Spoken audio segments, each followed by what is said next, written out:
যাত্রা নিয়ে কুলতলিতে এসেছি আর কালকে রাত্রিতে এখানে পৌঁছেছি। পরিবর্তন যাত্রা পুরো পশ্চিমবঙ্গে 9টি জায়গা থেকে শুরু হয়েছে আর এখানেও ক্যানিং পশ্চিম থেকে শুরু হয়ে আমরা কুলতলিতে পৌঁছেছি।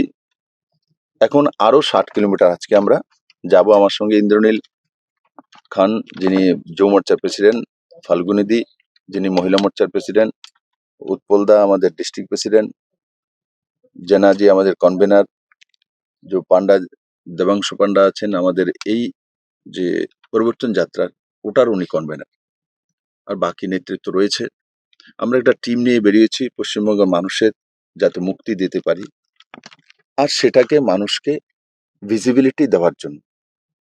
কারণ বললেই হয় না, সেটা দেখতে হয়। আমরা মানুষ, আমরা সেটা দেখতে চাই যে কি করছে, তার জন্য মানুষের সামনে সেটা আমরা পৌঁছে দেওয়ার জন্য এসছি। আর সময়ে সময়ে বিভিন্ন জায়গাতে স্বাগত কার্যক্রম হয় আর দিনে একটা র্যালি হয় বড়। তো সেখানে স্থানীয় কার্যকর্তারা আসেন, স্থানীয় মানুষ আসেন, তাদের সামনে আমরা আজকের পরিস্থিতি তুলে ধরি। আর বিশেষ করে পশ্চিমবঙ্গের মানুষের মুখে আমরা হাসি দেখতে চাই। এ রাজ্যের মানুষগুলো সাংস্কৃতিক ও কালচারে সর্বোত্তম রাজ্য, কিন্তু আজকে মানুষ তার সংস্কৃতি, কালচার, ব্যবস্থা সবকিছু ভুলে গেছেন। কারণ কি, এমন একটা সরকার এসছে সেটা শুধু বংশবাদ, ভাইপুবাদ, এর বাইরে কোনো কিছু নেই। আর যখন মুখ্যমন্ত্রী হয়ে সে মুখ্যমন্ত্রী রাজ্য চালনা করেন না, পেছনের দরজা দিয়ে অন্য কেউ চালনা করে, তখন রাজ্যের বিনাশ অবশ্যম্ভাবী, কেউ বাঁচাতে পারবে না সে রাজ্যের, যেটা পশ্চিমবঙ্গ হয়েছে। কারণ যে লোকটা রাজ্যটা চালাচ্ছে এজ এ মানে মুখ্যমন্ত্রীর মুখটা হয়ে, সে ব্যক্তির তো কোনো দায়িত্ব নেই। দায়িত্ব ছাড়া কোনো ব্যক্তি যদি অ্যাডমিনিস্ট্রেশন চালায় তো ওর তো রেসপন্সিবিলিটি ফিক্স নাই। তার জন্য ও শুধু কাটমানি, পয়সা, কমিশন, এর বাইরে ওর কোনো চিন্তাই নেই। কারণ ওকে জবাব তো দিতে হবে না, ওকে তো কেউ জিজ্ঞাসা করবে না। তো যেই জায়গাটা মমতা ব্যানার্জি ভুল করেছেন, আর মমতা বন্দ্যোপাধ্যায় এখান থেকে বেরোতেই পারবেন না। কারণ কি, ওনার দ্বারাই হি ক্রিয়েট। 2011-তে কেউ ওনার ভাইপোকে দেখেনি ওনার কুলে, এই হঠাৎ করে উদয় হয়েছে। উদয় হয়ে এখন পশ্চিমবঙ্গের মানুষের নাকে দম করে রেখেছে। পশ্চিমবঙ্গের মানুষ মুক্তি চাইছে, না হলে এখানে মানুষ আর বাঁচবে না। এখানে স্থিতি, উনি চাইছেন যে আমি ভিক্ষা দেব আর মানুষ হাত পাতবে। পশ্চিমবঙ্গের মানুষ হাত পেতে নেয় না, দিতে জানে। আমরা ভারতীয় জনতা পার্টি সরকার আসার 45 ডেজের মধ্যে 7th পে কমিশন লাগু করে দেব। যত বেরোজগার ছেলে আছে, রোজগার নেই, তাদের রোজগারের ব্যবস্থা করব। এবং যতগুলো ভ্যাকেন্সি রয়েছে সবগুলো 31 ডিসেম্বর 2026-এর মধ্যে পুরো করব। আর যারা তাদের যে একটা এইজ থাকে চাকরির জন্য, কোয়ালিফিকেশনের জন্য, তো সেটাকে আমরা 5 বছর আরো বাড়িয়ে দেব, যাতে যারা বঞ্চিত হয়ে গেছেন ওনারা যাতে, ওই যুবতীরা যাতে আবার তার অধিকার পেতে পারে, সেই দিশাতে ভারতীয় জনতা পার্টির সরকার কাজ করবে। আর আমি আশা করি পশ্চিমবঙ্গের সমস্ত মানুষ তৈরি হয়ে বসে আছে। মানুষ তার হিত গৌরব ফেরত চাইছে। আর পরিবর্তন যাত্রার মাধ্যমে আমরা মানুষকে সেই বিষয়টাকেই সামনে রেখে বিশ্বাসের সঙ্গে, আর মানুষের পুরনো যে পশ্চিমবঙ্গ, আমাদের যে পশ্চিমবঙ্গ একসময়, আজকে যেটা পশ্চিমবঙ্গ চিন্তা করবে, পুরো ভারত পরের দিন চিন্তা করে, এটাই ছিল বাস্তব। ওই জায়গাতে পশ্চিমবঙ্গকে আমরা নিয়ে যাই। দিয়ে চেয়েছিলেন সেই দাবি তাদের কিন্তু পূরণ হয়নি। এরকমও শোনা যাচ্ছে যে ইলেকশনে তারা অংশগ্রহণ করবেন না। দেখুন, ইলেকশনে দিয়ে তো আমরা বললাম 7th পে কমিশন দিয়ে দেবো।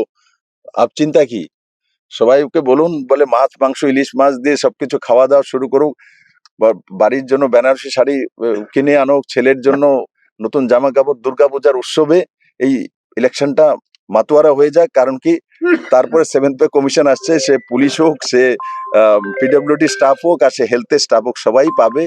আজকের দিনে আমি ডিফারেন্সটা বুঝিয়ে দিই, যে ডি গ্রুপে যদি একটা চাকরি পায় তো 22,000 আজকের দিনে বেতন পাচ্ছে। 22,000 কত, 22,000 টাকা।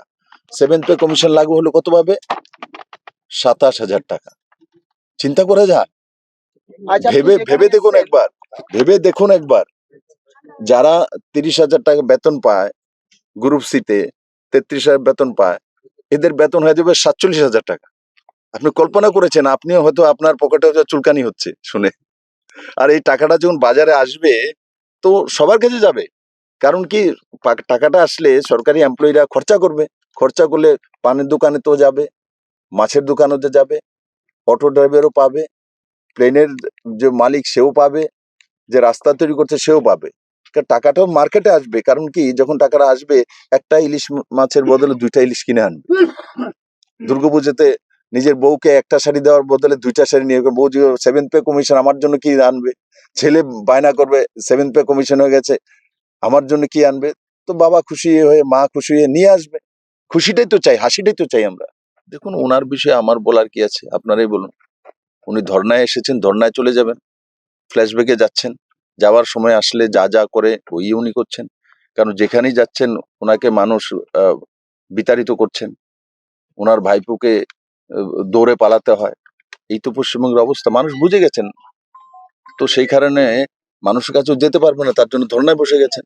কারণ মানুষ তো ওনাকে পছন্দ করে না, মানুষকে উনি ধোকা দিয়েছেন, পশ্চিমবঙ্গকে বিনাশ করেছেন। মানুষ তো জবাব চাইছে, উনি টাঙিয়ে রাখেন না, জবাব চাইছে। বাংলা জবাব তো আপনার কাছে চাইছে, তো ওনার কাছে জবাব চাইছে। দেখুন, ভাতার মধ্যে কেন পড়েছেন? যেটা পশ্চিমবঙ্গের মানুষ পায় সেটা বিজেপি সরকার দেবে, তার সঙ্গে প্লাস দেবে। কল্পনা করতে পারেনি 7th পে কমিশন দিয়ে দেবে, কেউ কল্পনা করেছিল অমিত শাহ বলবে এসে? কেউ কল্পনা করেছিল? কেউ তো ডিমান্ড করেনি অমিত শাহের কাছে। কেন কোনো কর্মচারী তো যায়নি, একটা ডেপুটেশন দেয়নি। আমি তো দেখিনি অমিত ভাইয়ের কাছে কেউ একটা ডেপুটেশন দিয়েছে যে আমাদেরকে করে দিন 7th পে কমিশন। কই কোনো যুবা তো আমাদের কাছে যায়নি, কাগজ নেই বলে আমাদের আয়ুটা যে 5 বছর বাড়িয়ে দিন, কেউ তো যায়নি। বিজেপির কাছে কাউকে যেতে হয় না, বিজেপি সরকার নিজেরাই আপনি মানুষের জন্য করে, বাই দ্য পিপল সরকার। আমাদের ভিডিও ভালো লাগলে লাইক এবং শেয়ার করুন। কমেন্ট সেকশনে গিয়ে জানান আপনাদের মতামত। আরও ভিডিও পেতে আমাদের চ্যানেল সাবস্ক্রাইব করুন এবং প্রতি মুহূর্তে খবরের আপডেট পেতে প্রেস করুন বেল আইকন।